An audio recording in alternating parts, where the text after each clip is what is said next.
Hello बच्चों, welcome to brain booster. बच्चों, हमारा जो प्रीवियस वीडियो था उसमें हम लोगों ने स्नेल्स लॉ कवर किया था, उसी को आगे बढ़ाते हैं इस वीडियो में। बच्चों, रिफ्रैक्टिव इंडेक्स के बारे में बात की थी हम लोगों ने प्रीवियस वीडियो में। तो रिफ्रैक्टिव इंडेक्स क्या होता है? Refractive index is the ratio of speed of light. ठीक है, एन से लिखा जाता है रिफ्रैक्टिव इंडेक्स को। दो कैटेगरी में डिवाइड किया था हम लोगों ने रिफ्रैक्टिव इंडेक्स को, एक तो एब्सोल्यूट और दूसरा रिलेटिव। ठीक है बच्चों, ये है एब्सोल्यूट रिफ्रैक्टिव इंडेक्स और दूसरा है रिलेटिव रिफ्रैक्टिव इंडेक्स।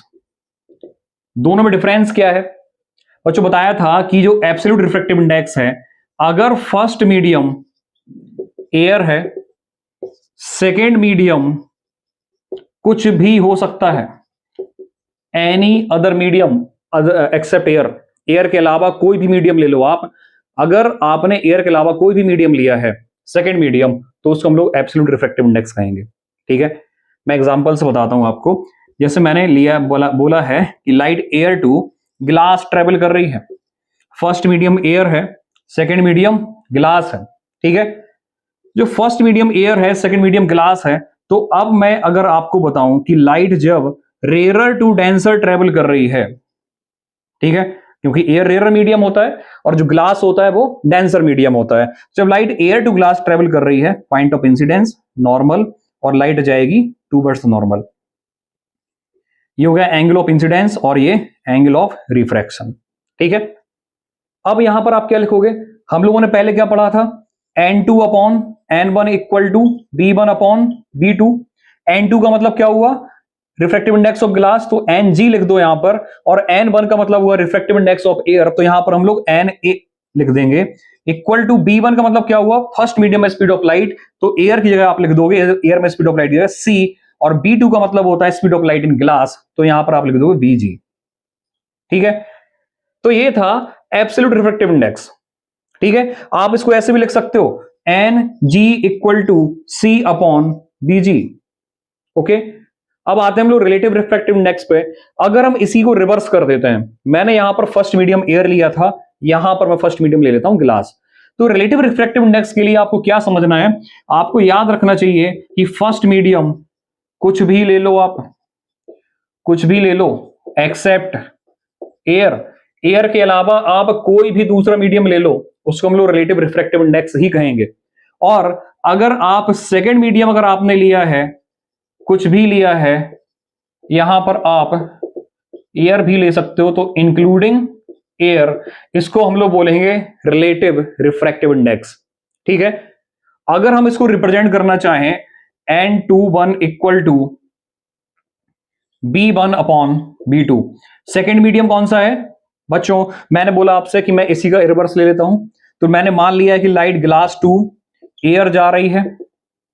ठीक है, अब जब लाइट, और बच्चों ग्लास डेंसर मीडियम है और एयर रेयर मीडियम है, लाइट ग्लास टू एयर जा रही है, ये इंसिडेंट रे है, नॉर्मल हो गया। और जब light away from the normal bend होगी, angle of incidence, angle of refraction.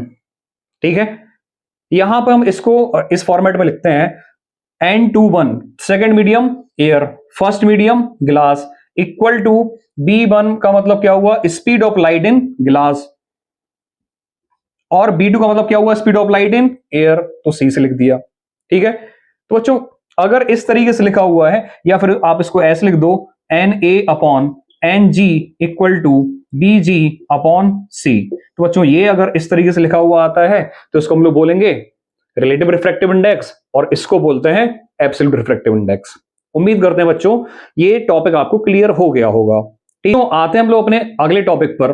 बच्चों, मैंने अभी आपको बताया कि लाइट अगर air to any other medium जा रही है, तो इस कंडीशन में लोग बोलते हैं उसको एब्सोल्यूट रिफ्रैक्टिव इंडेक्स। और अगर लाइट किसी भी दूसरे मीडियम से किसी अदर मीडियम में जा रही है, इंक्लूडिंग एयर, तो उसको हम लोग रिलेटिव रिफ्रैक्टिव इंडेक्स कहते हैं।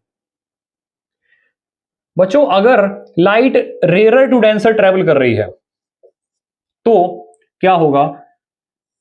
Interface, incident ray, point of incidence, और ये नॉर्मल है, लाइट रेयर टू डेंसर जा रही है, तो टूवर्ड्स द नॉर्मल बेंड हो जाएगी। ठीक है, अब बच्चों angle between incident ray and normal is called angle of incidence. Angle between normal and refracted रे is called angle of refraction. इस कंडीशन में आपको साफ दिख रहा होगा angle of refraction is less than angle of incidence. ठीक है, एंगल ऑफ इंसिडेंस की वैल्यू बड़ी है, एंगल ऑफ रिफ्रैक्शन की वैल्यू छोटी है, क्योंकि लाइट रे बेंड हो गई है टूवर्ड्स द नॉर्मल। ठीक है, इसके अपोजिट अगर हम लोग देखें, जब लाइट रे डेंसर टू रेयर ट्रेवल कर रही है, तो बच्चों ये इंटरफेस है, ये इंसिडेंट रे है, पॉइंट ऑफ इंसिडेंस ये नॉर्मल है, लाइट बेंड हो जाएगी अवे फ्रॉम द नॉर्मल। ठीक है बच्चों, angle between incident ray and normal is called angle of incidence, angle of refraction, angle between normal and refracted रे। ठीक है बच्चों, यहां पर आपको क्लियर समझ में आ रहा होगा कि जो लाइट रे है वो नॉर्मल से दूर बेंड हो गई है, away from the normal bend हो गई है, तो इस कंडीशन में एंगल ऑफ रिफ्रैक्शन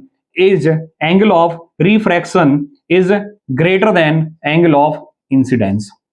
ठीक है, यहां आपको क्या समझना है और क्या याद रखना है, यहां पर आपको यह समझना है कि जब light rare to denser medium travel करती है तो एंगल ऑफ इंसिडेंस की वैल्यू बड़ी होगी और एंगल ऑफ रिफ्रैक्शन छोटा होगा।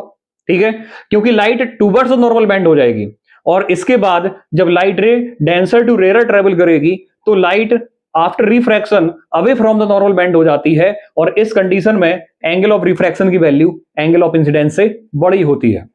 ठीक है, उम्मीद करते हैं बच्चों आपको इतना ये टॉपिक क्लियर हो गया होगा। बच्चों अगले वीडियो में हम लोग कवर करेंगे previous year questions related to Snell's law. काफी सारे क्वेश्चंस हैं जो बोर्ड एग्जाम में पूछे गए हैं, उन सभी को हम लोग कवर करेंगे, और जो भी कुछ एक दो टॉपिक हैं जो और एक्सप्लेन करने हैं उनको भी हम लोग अगले वीडियो में कवर कर लेंगे। बच्चों अगर आपको वीडियो अच्छा लगा है तो हमारे चैनल को सब्सक्राइब करिए, वीडियो को लाइक करिए और अपने फ्रेंड्स के साथ शेयर करिए। Thank you.